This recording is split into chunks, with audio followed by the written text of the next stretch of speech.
নমস্কার, আমি সুপ্রীতি। আমার চ্যানেল ফুডপ্রীতিতে আপনাদের সবাইকে স্বাগত। আরো নতুন নতুন ভিডিও দেখার জন্য অবশ্যই আমার চ্যানেলটিকে সাবস্ক্রাইব করবেন আর পাশে থাকা বেল আইকনটি অবশ্যই করে প্রেস করে দেবেন।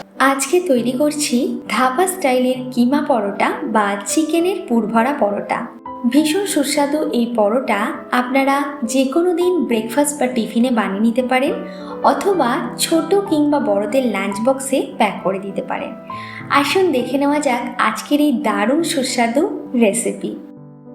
পরোটা বানানোর জন্য আমি এখানে নিয়েছি 4 কাপ পরিমাণে ময়দা, পরিমাণ মতো লবণ দিয়ে দিচ্ছি, আর দিচ্ছি 1 চা চামচ পরিমাণে চিনি। এখন 1 টেবিল চামচ পরিমাণে সাদা তেল দিয়ে দিলাম। এবার সমস্ত উপকরণ ময়দার মধ্যে খুব ভালোভাবে মিশিয়ে নিচ্ছি। ময়দায় তেলটা দেওয়ার কারণে এটা একটু ক্রিস্পি হবে আর খেতেও ভীষণ সুন্দর লাগবে। এখন আমি এর মধ্যে অ্যাড করে দিচ্ছি 1/2 কাপ পরিমাণে উষ্ণ গরম দুধ। 4 কাপ ময়দার জন্য 1/2 কাপ উষ্ণ গরম দুধ আমি ব্যবহার করলাম। ময়দার মধ্যে যদি উষ্ণ গরম দুধ ব্যবহার করা হয় সেক্ষেত্রে পরোটা অনেকক্ষণ পর্যন্ত নরম থাকে, তাই অল্প দুধ আমি এখানে ব্যবহার করলাম। সবটা ভালোভাবে মিশিয়ে নিয়ে এবার পরিমাণ মতো জল দিয়ে ময়দাটা মেখে নেব। লুচি বা পরোটা যখন আপনারা তৈরি করবেন, ময়দাটা একটু শক্ত করে মাখবেন, খুব বেশি শক্ত নয়, অল্প একটু শক্ত করে যদি মাখেন সেক্ষেত্রে পরোটা বা লুচি খুবই সুন্দর তৈরি হয়। দেখতে পাচ্ছেন কতটা শক্ত তৈরি হয়েছে। যখন এটা আমি প্রেস করছি এটা বাউন্স ব্যাক করছে না, তার মানে এটা একটু শক্ত করে মাখা হয়েছে। আবার ময়দা খানিকক্ষণ রেখে দিলে এটা নরম হয়ে যাবে, তাই একটু শক্ত করে মাখবেন। এবার এটাকে আধ ঘন্টার জন্য ঢাকা দিয়ে রেখে দেব। এবার চলে যাচ্ছি পুর বানানোর জন্য। দেখুন এখানে গ্রাইন্ডার জারে আমি 300 গ্রাম পরিমাণে বোনলেস চিকেন নিয়েছি।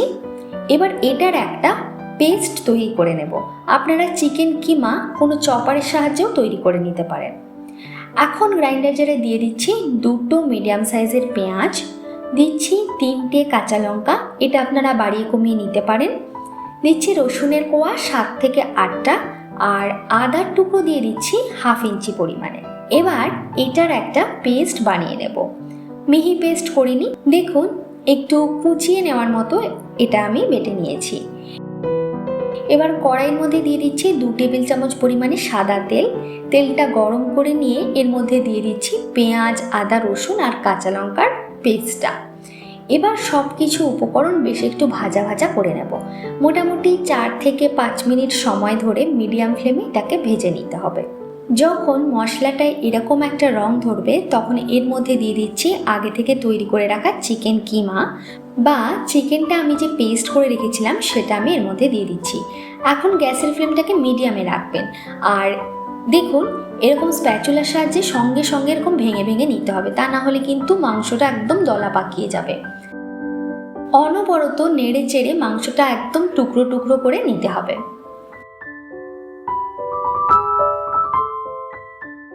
দেখুন বেশ সুন্দরভাবে ছোট ছোট টুকরো হয়ে গেছে।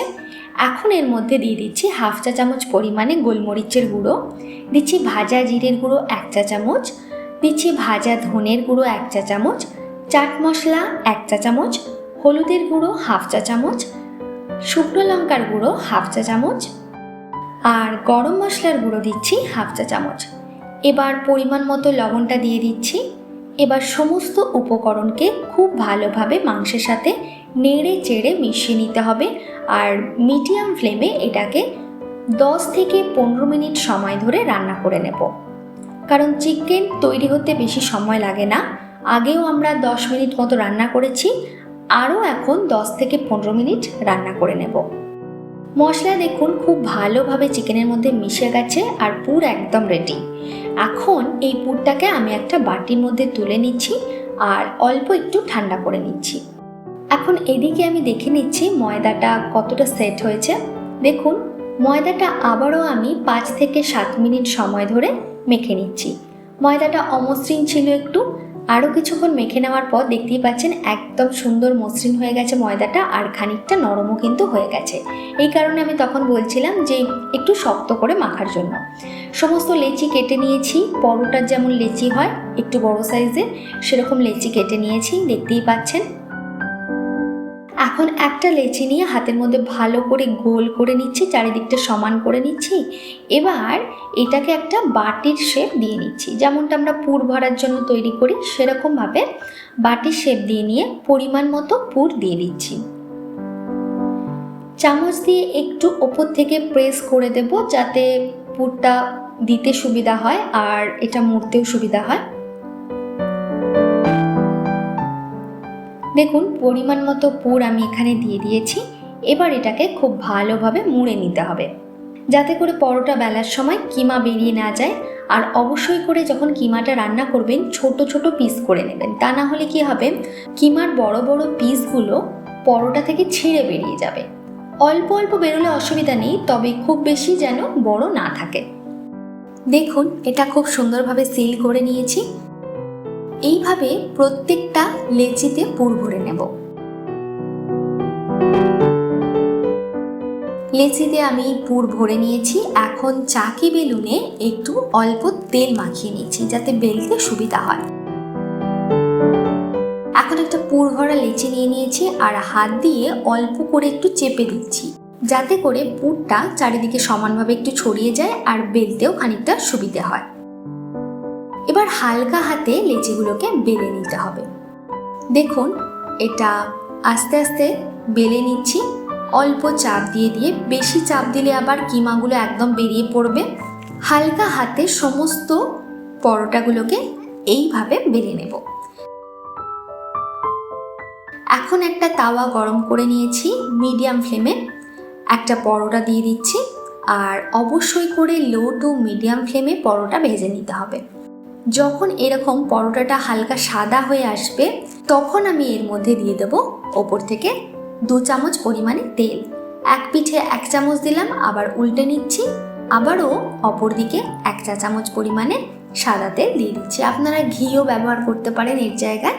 অবশ্যই করে পরোটা ভাজার সময় লো টু মিডিয়াম ফ্লেমে ভাজতে হবে, তা না হলে একদম হাই ফ্লেমে দিয়ে দিলে চট করে পরোটাটা পুড়ে যায় আর খেতে মোটেও ভালো লাগে না। দেখুন যখন এরকম সুন্দর একটা গোল্ডেন ব্রাউন কালার ধরবে তখন বুঝতে হবে পরোটা একদম তৈরি। প্রতিটা পরোটা একইভাবে মিডিয়াম টু লো ফ্লেমে দিয়ে এইভাবে উল্টে পাল্টে ভেজে নেব। পরোটাতে প্রথমেই তেল দেবেন না, আগে শুকনো শুকনো সেঁকে নিতে হবে, তারপরে তেল দিয়ে উল্টে পাল্টে ভেজে নিতে হবে। এই পরোটাটা এমনি খাওয়া যায় অথবা টমেটো কেচাপ, মেয়োনিজ এছাড়াও টক দই দিয়ে খেতেও ভীষণ ভালো লাগে। দেখতেই পাচ্ছেন কতটা সুন্দর একটা কালার এসছে। তৈরি হয়ে গেছে একদম ধাবা স্টাইলের চিকেন কিমার পরোটা। বাড়িতে অবশ্যই একবার ট্রাই করবেন, সবার ভীষণই পছন্দ হয় এই পরোটাটা। আপনাদের এই ভিডিওটা কেমন লাগলো অবশ্যই আমাকে লিখে জানাবেন। যদি ভালো লাগে প্লিজ ভিডিওটিকে একটা লাইক করবেন আর বন্ধুদের সাথে শেয়ার করবেন। আমার চ্যানেলে নতুন বন্ধু হয়ে থাকলে চ্যানেলটিকে সাবস্ক্রাইব করার অনুরোধ রইল। আবারও খুব শীঘ্রই নতুন কোনো রেসিপি নিয়ে আপনাদের সঙ্গে দেখা হবে। ততক্ষণ ভালো থাকবেন, সাবধানে থাকবেন, সুস্থ থাকবেন।